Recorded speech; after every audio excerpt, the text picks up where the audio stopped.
In this tutorial, I'm going to show you how to crop here in Kittl.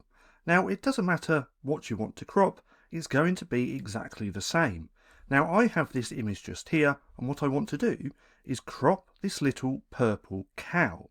So what we do is double click onto the image.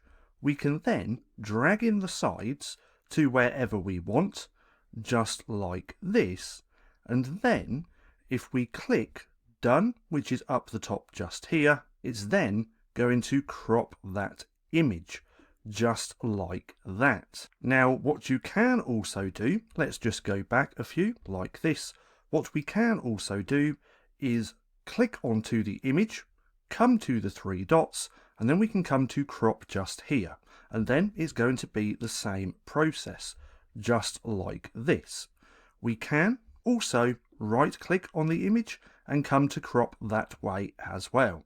But as you can see, it's really simple to crop images or anything here in Kittl. Now, if you found this video helpful at all, then please consider giving me a like, as it really helps out the channel. And if you're not too sure what to watch next, click right here and watch this playlist.